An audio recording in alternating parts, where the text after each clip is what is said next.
Всем привет! Меня зовут Надя, и вы на моем канале о вязании. В этом видео я хочу связать мини-сумочку из одного моточка полиэфирного шнура «Карамель». Вот его характеристики. И также я буду использовать клапан с вот таким принтом.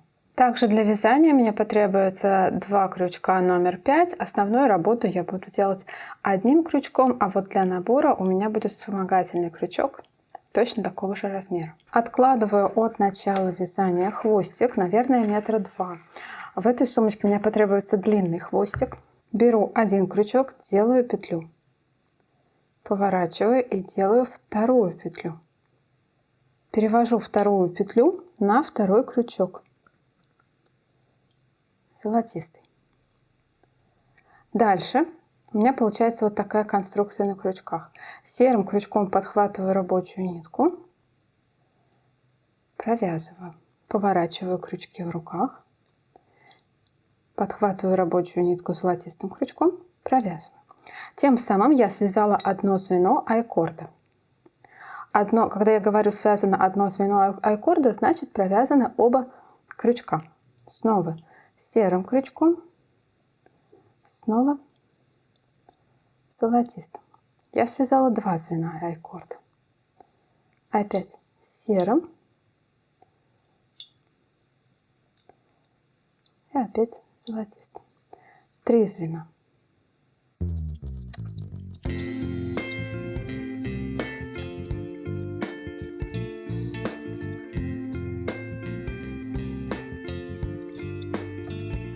Всего для наборного ряда мне нужно связать 11 звеньев айкорда. Дальше перевожу обе петли на один крючок,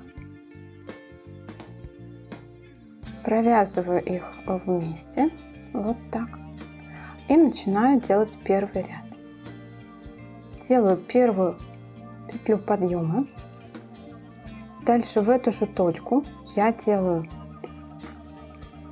один столбик без накида.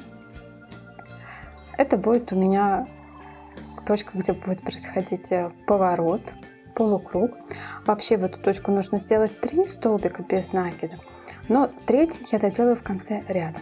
И дальше в каждое звено айкорда я вяжу по одному столбику без накида.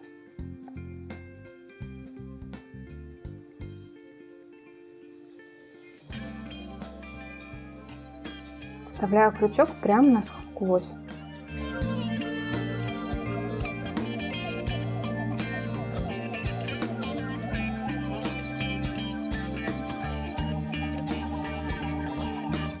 По прямой части я связала 10 столбиков без накида. У меня остается вот здесь вот еще одна точка. И вот сюда я делаю второй поворот. То есть сюда я делаю 3 столбика без накида. Раз.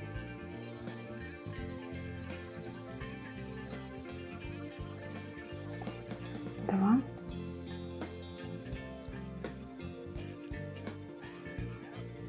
Три. Дальше вяжу снова 10 столбиков без накида в обратном направлении. Вкалываю крючок в те же самые точки, в которые я вкалывала крючок в предыдущем направлении. Таких столбиков тоже будет 10.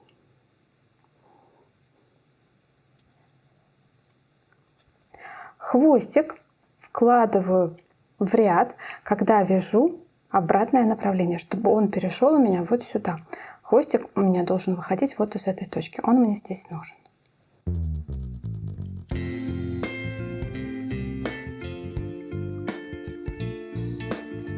Десять столбиков я связала и добавляю еще один столбик у скругления в первую начальную точку.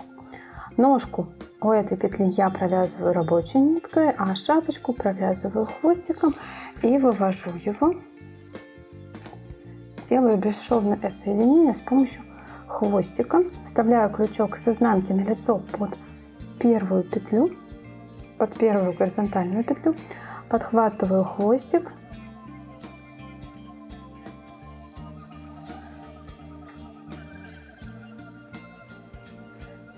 И дальше завожу крючок в последнюю петлю и в перемычку. Расправляю свою деталь. Первый ряд донышка у меня получается состоит из 12 точек, 2 из которых краевые, куда происходит скругление, и 10 петель по прямой части в прямом и обратном направлении. Перехожу к вязанию второго ряда, вставляю крючок в раскол в точку, откуда выходит хвостик. Вот так. Подхватываю рабочую нить и в каждую из точек скругления, у меня их 3, делаю по 2 петли.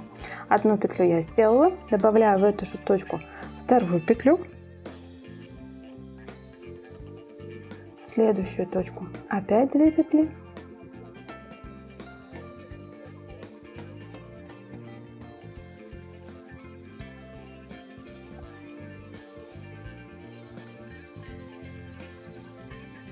и в следующую точку опять 2 петли.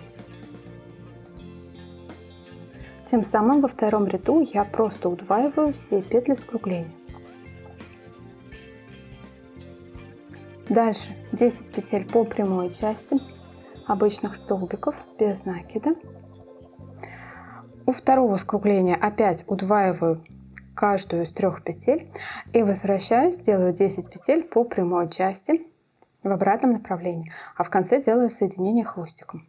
Последнюю петлю в этом ряду, ножку ее, я провязываю рабочей ниткой, шапочку провязываю хвостиком.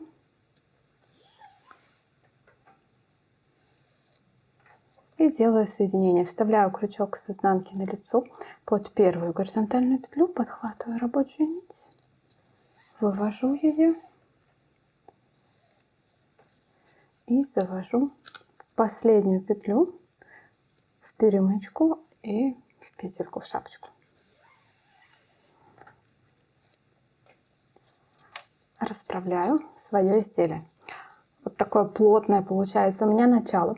Для того, чтобы вот здесь вообще не было даже шанса появиться отверстие, я и сделала этот айкорд. Видите, как здесь плотно. Если здесь будет обвязанная цепочка из воздушных петель, она все равно рано или поздно даст отверстие. Как бы она ни была обвязана, она все равно при растяжении будет вот здесь растягиваться.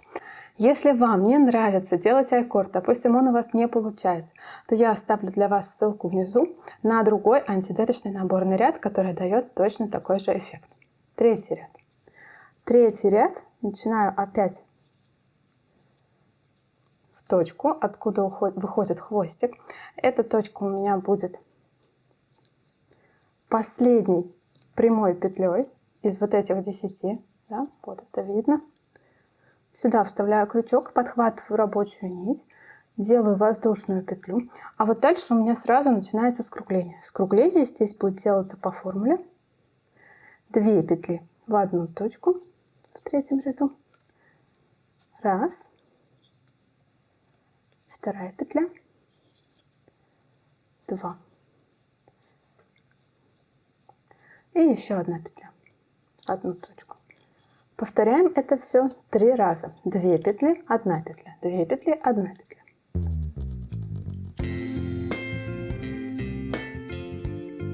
Раз. 2. 1.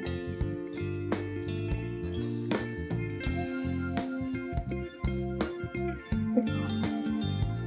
Раз. 2. И 1. Дальше снова 10 петель по прямой части до второго скругления.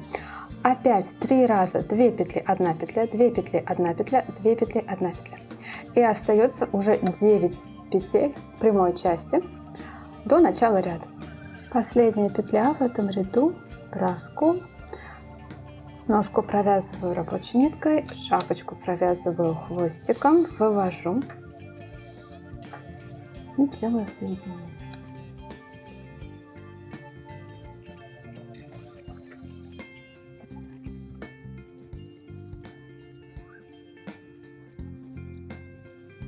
Дальше эту деталь нужно отгладить, отпарить, соблюдая все температурные режимы. После глажки донышко расправляется и приобретает идеальную форму овала. С изнаночной стороны. Размеры моего донышка приблизительно 14 сантиметров и 6. Для более жесткого края я пройду еще по краю донышка соединительными петлями. Вставляю крючок под обе дужки кромочной косички, подхватываю рабочую нить, под обе дужки следующей кромочной косички, снова подхватываю рабочую нить, одну петлю через другую. Делаю в каждую петлю предыдущего ряда по одной соединительной петле до конца ряда.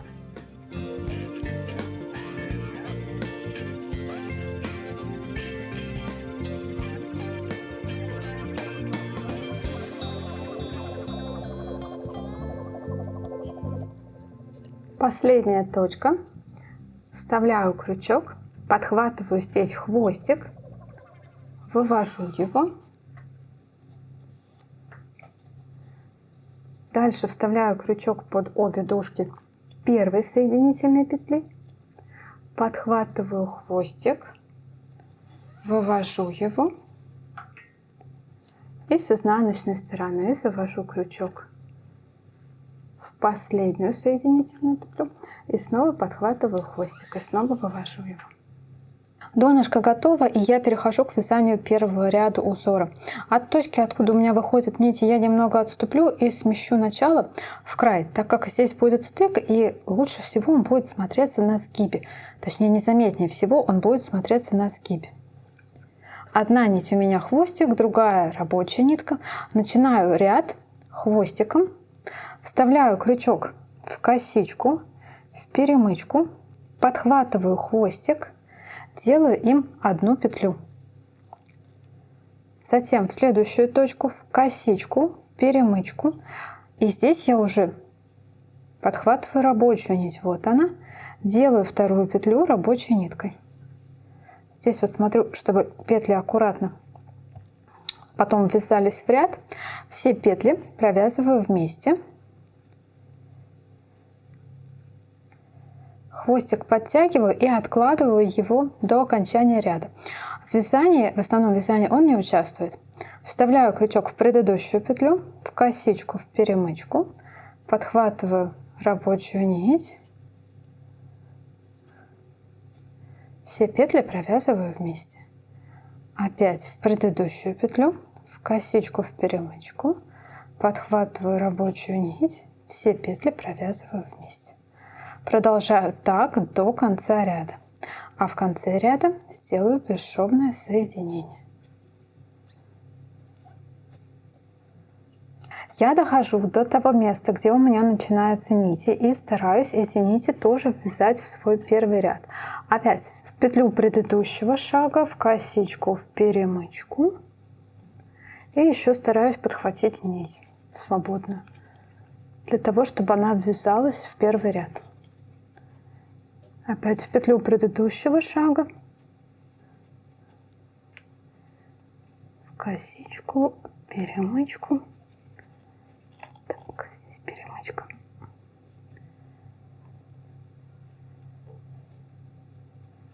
Спряталась. Подхватываю уже обе нити, провязываю. В петлю предыдущего шага. Ну и в общем вяжу так до конца ряда. Провязала я все петли в этом ряду. Как понять, что все, вы дошли до конца ряда? Вот смотрите. Вот косичка. Отсюда у меня выходит первая петля. Ее мы делали хвостиком. И вот следующая косичка. В нее делается последняя петля. То есть между ними косичек не осталось. Значит, все, дальше мне остается сделать лишь соединение. Опять крючок в петлю предыдущего шага. Затем первую петлю вот так. Подхватываю хвостик и вывожу его.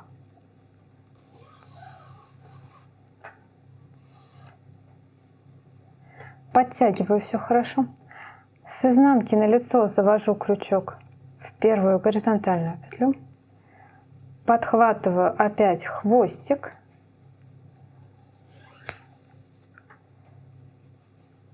подтягиваю.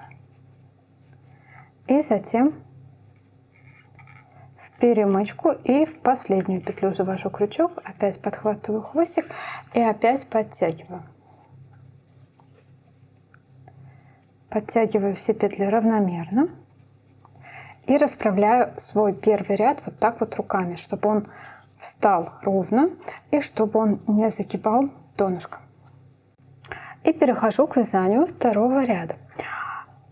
Рабочая нить и хвостик у меня выходят сейчас из одной точки. Мне это, если честно, не очень нужно. Я отступлю на 2 петли вперед. Раз, два. И вставлю крючок вот под эту петлю. То есть можно хорошо увидеть.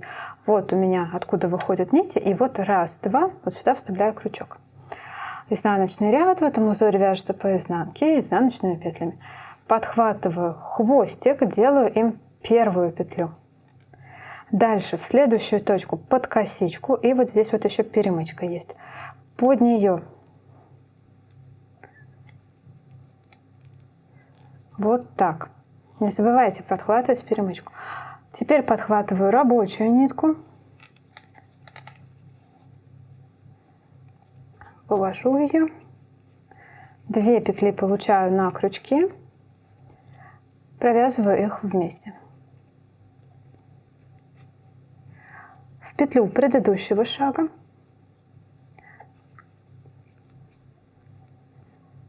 в косичку под перемычку, подхватываю рабочую нить, вывожу 3 петли вместе. В петлю предыдущего шага, в косичку, в перемычку с лица. Это выглядит вот так. Стараюсь подхватывать рабочую нить так, как будто бы я делаю изнаночную петлю спицами, вот таким поворотом. Вывожу. И вяжу так изнаночный ряд до конца, а в конце сделаю бесшовное соединение. Итак, дошла я до начала ряда. Вот я опять смотрю, то есть из первой петли у меня выходит нить, и вот в последнюю нить заходит. Все, между ними нет свободных косичек. Значит, мне остается сделать лишь соединение. Соединение здесь делается почти что точно так же. Опять вставляю крючок в петлю предыдущего шага и в первую воздушную петлю, которую мы делали хвостиком. Подхватываю хвостик, вывожу его через 3 нити, которые находятся на крючке.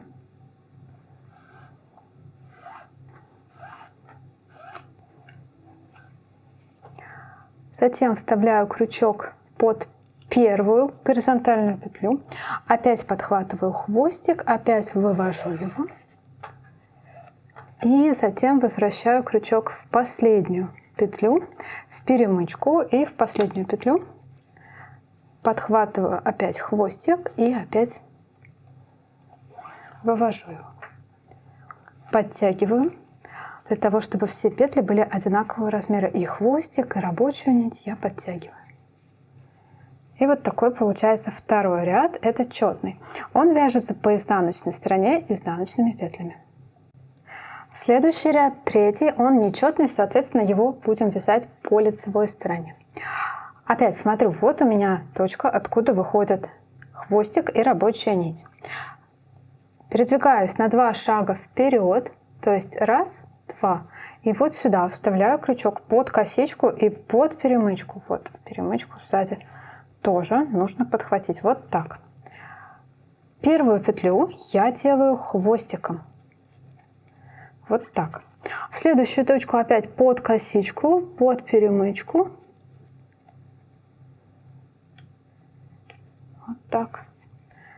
И следующую петлю делаю уже рабочей ниткой. 2 петли провязываю вместе рабочей ниткой. Хвостик откладываю, он понадобится лишь для соединения. Дальше в вязании участвует лишь рабочая нить. Точно так же. Под петлю предыдущего шага вставляю крючок, под косичку, под перемычку, в следующую точку подхватываю рабочую нить, 3 петли провязываю вместе. В петлю предыдущего шага, под косичку, под перемычку, 3 петли провязываю вместе. Вяжу так до конца ряда. Чередую четный и нечетный ряд в этом узоре на нужную высоту. Нить стараюсь укладывать ровно, без перекрутов,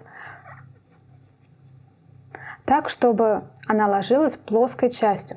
В лицевом ряду это сделать достаточно просто. Нужно просто расправить нить на пальце, а вот в изнаночном ряду она все время перебивается, это сделать уже сложнее. Также стараюсь, чтобы вот эта петелька тоже ложилась ровно, без перекрутов. Я имею в виду петелька, которая на крючке. Каждый раз я ее поправляю, например, вот таким вот вытягивающимся движением и обратно возвращаю. Тогда петелька становится ровно. В высоту я провязала 14 рядов. Это приблизительно 15 сантиметров. И дальше мне остается лишь сделать обвязочный ряд из соединительных столбиков и прикрепить клапан. Посмотрите, здесь нужно выбрать сторону, которая будет задней.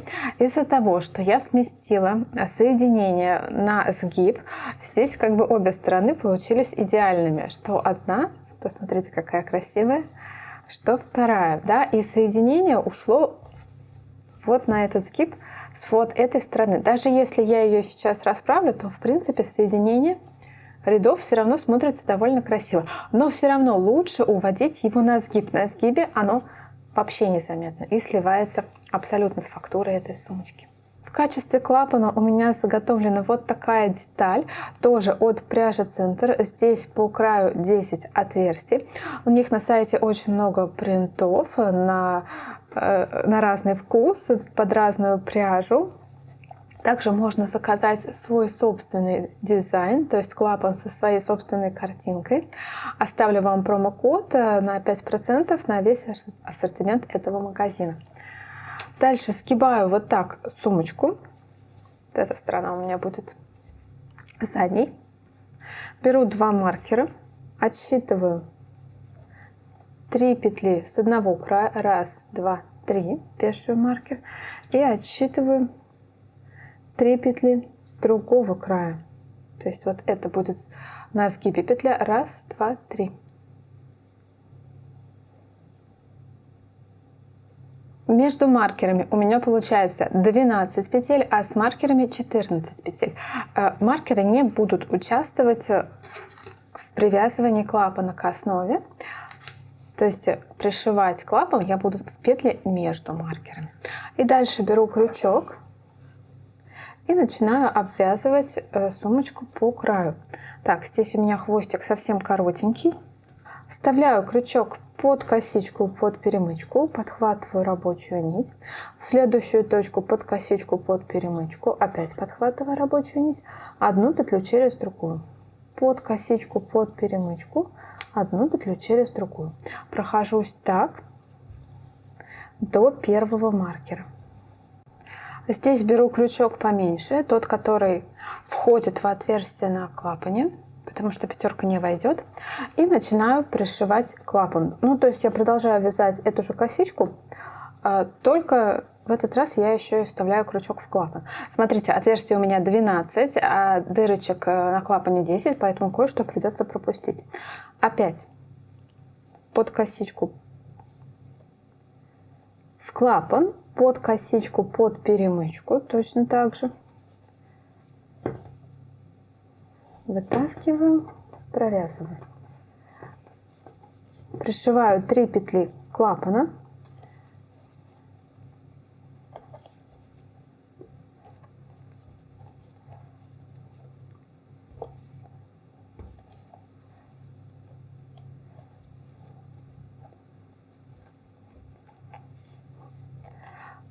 Четвертую петлю пропускаю одно звено на основе, потому что здесь слишком много получается дырочек. Дальше прошиваю еще 4 петли, то есть одну прошила и еще 3 получается. 1, 2,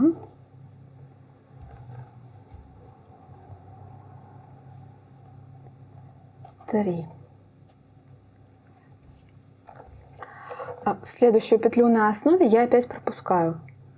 То есть не вот в эту точку делаю, а вот в эту. Что такое?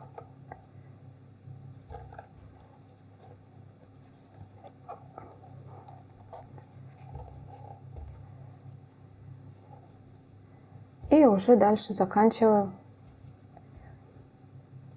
привязывать клапан.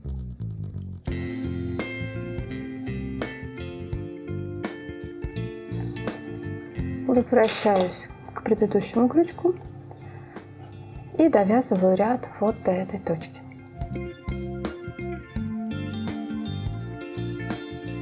Здесь вывожу нить, она уже остается не такая длинная. Вставляю крючок под первую петлю.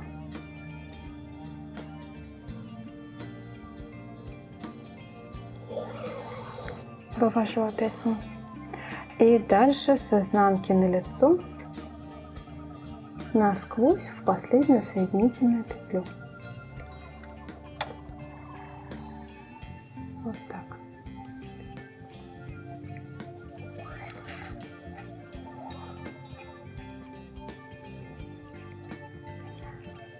Все, хвостики дальше можно обрезать, заплавить и спрятать на изнаночке в рядах.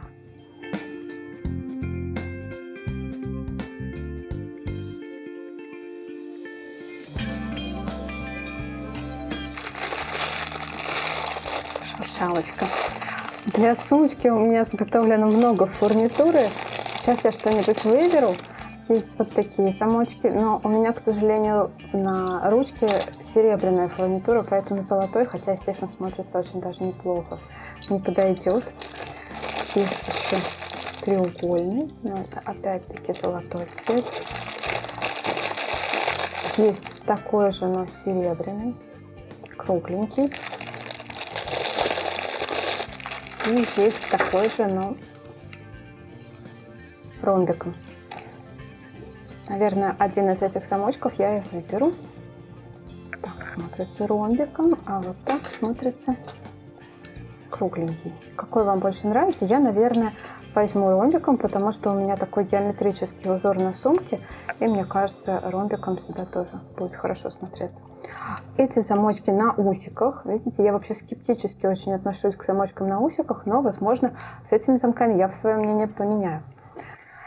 Поправляю усики с помощью крючка, чтобы они смотрели четко перпендикулярно замку и клапану. Вставляю клапан и зажимаю замок с помощью плоскогубцев. Использую какую-то ткань, чтобы не поцарапать поверхность замка. И посмотрите, как усики впиваются в сам клапан. Мне кажется, будет держаться очень хорошо, очень крепко. Установила я в итоге на сумку круглый замочек. Здесь вам покажу изнутри. Самое сложное оказалось это установка вот этой нижней части. В круглом замочке усики еще более-менее длинные, а вот в ромбовидном они совсем короткие, и на мою плотную вязку эти усики не садятся. То есть у меня не получилось вставить их и загнуть. Мне просто не хватает длины вот этих усиков, поэтому пришлось снимать вот этот ромбовидный замок и поставить точно так же верхнюю часть от круглого, и уже дальше мне получилось кое-как немножко загнуть эти верхние усики. Поэтому вот эти ромбовидные замочки я не рекомендую для плотной вязки и для каких-то плотных изделий. На более тонкие сумки, наверное, они встанут.